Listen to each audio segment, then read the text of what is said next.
Está no ar o nosso programa Boa Tarde Cidadão, chegando em todo lugar onde tiver internet, através do nosso canal do YouTube. Anote aí, Robson Carvalho, Robson Cidadão. Aproveite, toque no sininho, faça a sua inscrição para você ficar bem informado com notícia, comentário e opinião todos os dias para você. Hoje o assunto é o livro recém-lançado, já está na internet disponível, em breve vai ficar disponível o livro físico também, que é Século XXI, O Mundo em Convulsão. Vamos falar sobre esse assunto com o professor do Departamento de Gestão de Políticas Públicas da Universidade Federal do Rio Grande do Norte, professor Robério Paulino, aqui onde estamos no departamento. Bem-vindo ao nosso programa. Obrigado, Robson. Boa tarde, digamos aí, a todos os telespectadores. Obrigado mais uma vez pelo espaço. Esse é o livro que a gente organizou aqui no departamento, né? Com vários colegas de todo o Brasil e da Europa também. Muito bem. E aí eu pergunto, o que é que está em convulsão no século XXI? A sociedade humana, a civilização vive um processo convulsivo de confusão, de conflitos, de guerras, né? Nós sempre torcemos, né, para que a civilização humana, a sociedade humana tenha um desfecho de uma sociedade futuramente, lutamos por uma sociedade justa, igualitária em todas as pessoas, que todo mundo tenha uma condição de vida melhor do que hoje, que não haja tanta desigualdade social, mas também um mundo de paz, que não haja guerras, um mundo de paz entre os povos, entre os países, e que o mundo seja ambientalmente sustentável, né? Que a natureza não seja destruída de forma avassaladora como está sendo. Entretanto, o que a gente vê são tendências muito negativas, muito preocupantes, né? De novos conflitos, de xenofobia, de racismo, de intolerância, de guerras, de devastação ambiental. Intolerância, né? Com o outro, com o diferente, com o estrangeiro, com as pessoas que não são iguais a si mesmo, né? Xenofobia. Xenofobia significa aversão ao estrangeiro, aversão ao diferente. Veja, o europeu, na Segunda Guerra Mundial, com a ocupação do Hitler em todo o continente europeu, milhões de europeus fugiram para todo mundo e para a África também. Foram muito bem recebidos no norte da África, em todo o continente africano. No Brasil, inclusive. Hoje, infelizmente, a Europa, muitos países viram as costas para muitos habitantes. A gigantesca população de imigrantes que foge por causa da guerra, da fome. Exatamente. Guerras provocadas, inclusive, né? Porque nem está naquele continente, né? E essa é uma das características. No caso da Síria, inclusive. Da Síria, os países que se desagregaram ali no Oriente Médio, milhões de famílias que procuram refúgio na Europa, como os europeus tiveram na Segunda Guerra Mundial, durante a ocupação nazista, e hoje a Europa vira as costas, né? Você vê aí o crescimento de organizações fascistas, nazistas, xenófobas, tentando impedir os imigrantes de entrar, perseguindo, matando imigrantes, uma coisa muito triste. Isso é uma das características ruins, negativas da realidade. Sem contar com a grande quantidade que morre no mar, na tentativa de fugir. Exatamente, né? Nós vimos aquele garoto que morreu. Uma imagem muito forte, né? A criança recém-nascida, acho que cabe na palma da mão, arriada, morta na praia. Aquilo, né? Comoveu o mundo inteiro, é talvez o símbolo da indiferença da Europa, porque uma criança daquela não precisava ter morrido se houvesse acolhimento pela Europa, que as guardas costeiras... O problema está na Europa, está fora da Europa ou está na raça humana? Olha, eu não culparia a raça humana, eu acho que são sistemas políticos. Você é cientista político, Robson, são sistemas políticos, são formas de organização social. Evidente, existe no mundo, a gente conversava aqui antes, né? É uma situação de corrosão moral, mas isso é fruto, não é do ser humano em si, que o ser humano seja mau intrinsecamente. Das relações políticas, relações de trabalho. Nós vemos um sistema capitalista onde a lógica, o objetivo final é o lucro, a questão humana está deixada de fora, né? Então isso é muito preocupante. Há um livro que mostra um pouco de tudo isso, que é do Richard Sennett, a corrosão do caráter. Exatamente, a corrosão do caráter, onde ele mostra que é uma corrosão dos valores humanos. Isso é muito ruim, ou seja, impera e cresce o individualismo, a indiferença, né? A busca pelo ganho imediato, e nós queremos um mundo diferente. E sem pensar em quem está ao seu redor, né? Exatamente, a falta de solidariedade. Quando na verdade ninguém cresce, ninguém vai para lugar nenhum sozinho. Isso não dá em nada, né? O ser humano, a sociedade humana, ela surge desde as primeiras aldeias há 10 mil anos exatamente pela colaboração, surge exatamente pela comunhão, pela soma de esforços, né? Então nós não podemos viver numa sociedade, como dizia, né, Hobbes, na luta de todo contra todos, né? Os contratualistas, Thomas mais robustas, a luta de todo mundo contra todo mundo, como se todo mundo fosse o inimigo. Não, nós temos que buscar uma sociedade ou voltar para a lei de Italião, olho por olho, dente por dente, né? Que é o que muita gente defende hoje em dia, né? Exatamente.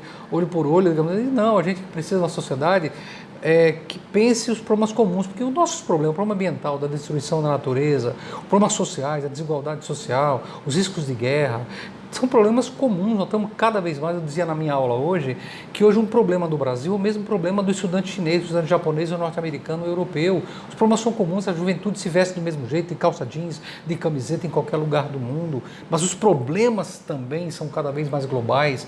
A grande busca de todos, na verdade, hoje é algo que leve a uma vida minimamente digna, né, com condição de um trabalho digno, e na busca de atingir aquilo que todos os seres humanos desejam, que é a felicidade, que é uma questão de cidadania também. Exatamente, mas isso não vai ser conseguido com o que a gente vê aí, com a política econômica no mundo inteiro, no Brasil também, dominante, é o neoliberalismo. O que é isso? Uma visão liberal de que tudo é o lucro, que as políticas públicas, eu estou no departamento de políticas públicas, não servem para nada, você tem que privatizar tudo, entregar todas as ações humanas à iniciativa privada para exploração em busca do lucro, e não. Nós achamos... O aeroporto de São Gonçalo do Amarante, que foi entregue à iniciativa privada, agora a iniciativa privada está querendo devolver para a mamãe Estado. Mamãe Estado. Então, veja, recorrem ao Estado quando é de interesse deles, quando não é, privatizam as empresas estatais. Está dando lucro, está muito bem, como é o caso do aeroporto de Brasília, então vamos segurar aqui. O Rio Grande do Norte está dando prejuízo? Pega uma mamãe Estado, né? Vai embora, dão as costas para o Estado. Nós temos um processo aí de desindustrialização, muitas empresas indo embora do Brasil. O ABC Paulista hoje é um cemitério de fábricas, como é nos Estados Unidos, está acontecendo também.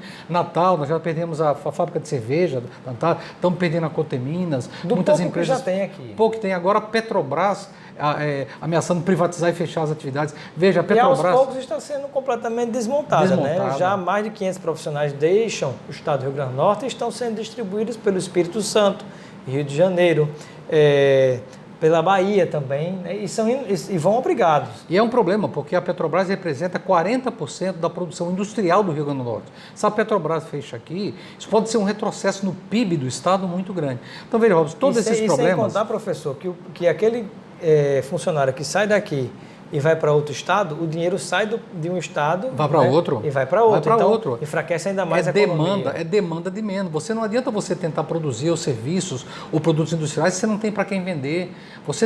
Quando você reduz a massa salarial e reduz os empregos, significa que você está encolhendo a economia. Mas esse problema não é um problema só do Rio Grande do Norte, é um problema do Brasil, a desindustrialização, a perda de emprego, a precarização dos empregos. É uma questão que acontece no Rio Grande do Norte, no Brasil e no mundo todo, em função dessa onda neoliberal avassaladora. Então, isso é das características da política econômica do mundo que a gente analisa também no livro. O que gera riqueza, na verdade, o que faz um país, uma nação crescer com dignidade e segurança é o trabalho. O investimento, por exemplo, que se dá via capital produtivo. Exatamente. Hoje, a gente vive uma espécie de investimento cada vez maior parasitário no mercado financeiro especulativo, sujeito a variações que ninguém tem controle. O dinheiro está aqui hoje, daqui a pouco está no Japão. E como é que ficam as relações, os compromissos, a consciência de formação de um país? Eu chamo isso no livro, na ciência econômica, a gente chama isso de um processo de financiarização. No mundo todo, um processo de financiarização, de perda de empregos industriais, cresce o setor de serviços e um capital parasitário, um capital fictício que tem lucros fictícios, como uma bolha. 1929 foi assim, a crise começou assim, com uma bolha estourada. E agora, 2008 já teve uma crise, mas é como se o capital não tivesse aprendido nada com 1929, que levou ao nazismo, conduziu ao nazismo na Alemanha, conduziu à Segunda Guerra Mundial, com quase 100 milhões de mortos, como se o capital não tivesse aprendido e reedita uma política neoliberal que ceifa emprego, ceifa renda, cria desigualdade social. Isso pode ser um tiro no pé, porque isso pode estar cortando a demanda que vai gerar crise nova. Com o coronavírus agora, pode disparar e furar essa bolha de novo. Professor Roberto Paulino, o coronavírus seria uma desculpa para essa queda dos tipos de investimentos que está acontecendo no Brasil e nos Estados Unidos, que implementam uma política à extrema-direita e, no ponto de vista da economia, extremamente liberal, no caso do Brasil, que está sendo alinhado automaticamente aos Estados Unidos. Aqui a Bolsa despencou, que teve que parar, né? Caiu mais, chegou aos 10%. Estados Unidos, a Bolsa dispensou também, até hoje não conseguiu se recuperar. Aí eu lhe pergunto, é um reflexo tentar encontrar um bode expiatório, botar a culpa no coronavírus? Como é que o professor vê essa questão? Não, a questão do coronavírus é real, ela é uma ameaça real. Agora veja, alguns governos, como no governo nosso, podem utilizar a desculpa do coronavírus para encobrir, né, para tentar o PIB que não saiu do canto, mas são coisas separadas. Não é o coronavírus que gera o retrocesso ou a crise econômica, é uma política econômica equivocada, neoliberal, de privatização, de corte de salários, que reduz a demanda, né, que encolhe a economia. Você, ao encolher emprego e encolher renda, você reduz o consumo. Ao reduzir o consumo, você debilita a economia. Mas são coisas separadas. O coronavírus pode alimentar esse processo, mas vai ter gente, com certeza, que vai usar o coronavírus como desculpa para encobrir o fracasso de uma política econômica. Isso sim. É o que já se observa por parte do governo do Brasil, através do presidente Bolsonaro e o ministro da Economia, Paulo Guedes. Paulo Guedes, exatamente. Com muita clareza, né? Exatamente. Porque, na verdade, tenta se dar justificativa, a Bolsa despenca e não, vamos manter sob absoluto controle. E como é que o senhor vê, como economista que é também, essa situação onde se dizia antes que bastava mudar o presidente do Brasil? A frase era a seguinte: basta Dilma cair, depois basta aprovar a reforma trabalhista, depois basta aprovar a reforma previdenciária. E estamos onde estamos. Petrobras desvalorizou, Risco Brasil aumentou, ultrapassando 38 pontos, e a Bolsa despencou. Do que é que valeu tudo que foi aprovado? E o que é que garante, como diz o ministro da Economia, que tem que aprovar várias outras reformas para que a gente fique imune a tudo isso? Exatamente, Robson, eu concordo plenamente com você. Essas reformas, elas prejudicaram milhões de trabalhadores, elas reduziram o salário, reduziram a renda, vão reduzir o consumo.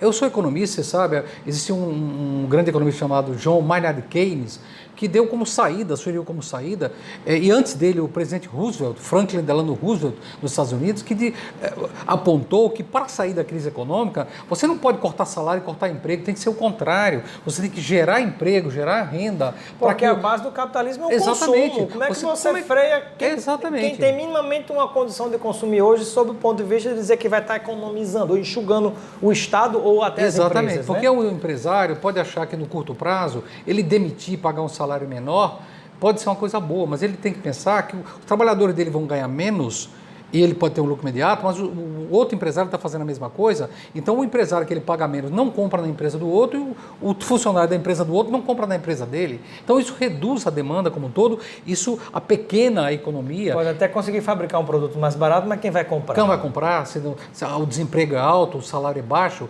Então veja, é como se o capital não tivesse aprendido a lição da grande crise de 29. É uma das grandes convulsões que a gente observa em vários países do mundo, é o caso do Chile, que tem política econômica semelhante ao do Brasil. Exatamente. No livro a gente passa pelo Chile. Esse livro aqui, né, que é o século XXI. A capa do livro é exatamente a capa manifestação em Santiago, né? no Chile. A gente se reporta, e aqui estão as Torres Gêmeas, né, falando exatamente a convulsão, o conflito entre civilizações, né, a Europa dando as costas para os muçulmanos, para os refugiados, muçulmanos jogando mísseis, um avião sobre as Torres Gêmeas, reflete o conflito geopolítico mundial e, ao mesmo tempo, essa foto do Chile reflete o conflito, porque, como você falou, o que aconteceu no Chile? Eles privatizaram tudo, eles acabaram com a Previdência, né? As aposentadorias, hoje muito aposentados se matando, se suicidando, porque não conseguem viver, e agora a população se revoltou, o governo foi obrigado pela mobilização a dobrar o valor das aposentadorias, o piso da aposentadoria, foi obrigado a reduzir pela metade o salário dos políticos pela mobilização social. Então, essa convulsão que nós nos referimos é a convulsão tanto do ponto de vista das guerras, da xenofobia, dos conflitos, quanto também das lutas sociais que vão pipocar pelo mundo inteiro, porque na história humana a população sempre reage, né, contra esses cortes. Isso não vai ficar de graça. Então nós vamos ver cada vez mais greves, nós vamos ver cada vez mais conflitos sociais e também, lamentavelmente, digamos, nesse conflito, se não tiver uma saída positiva, nós podemos ter uma saída negativa, do retorno aí a um retrocesso da civilização, uma barbarização da civilização. Muito bem. Professor, para finalizar, eu quero agradecer a sua participação, seja sempre bem-vindo. Lhe entrego um kit de produtos Lucena para você aproveitar com seus amigos e familiares e explica para o pessoal como pode acessar esse livro na internet. Século XXI, Mundo em Convulsão, com o professor Roberto e vários outros professores do Brasil e do mundo. Participação aqui da UFRN, Associação Brasileira de Editoras, Pró-Reitoria de Pós-Graduação e tantos outros. Então, como adquirir esse livro e a expectativa de quando ele deve ser lançado, o físico? Primeiro, esse livro já pode ser acessado gratuitamente no repositório, né, da UFRN, no site da UFRN, procure repositório. Esse livro já está lá, o livro novinho, acabou de sair, né, com fatos, né, com análise sobre a situação em cima de 2019, com vários colegas. Recentíssimo, está analisando já fatos que aconteceram no segundo semestre de 2019, o livro é muito recente, colegas do Brasil todo, de várias universidades públicas do Brasil, do Rio Grande do Sul, São Paulo e também colegas da Europa, e já está no repositório. E no máximo em um mês a gente espera ter o físico para fazer o lançamento, né, aqui em Natal. Muito obrigado, professor Robério Paulino. Continue ligado com a nossa programação no canal do YouTube e na Band Rio Grande do Norte.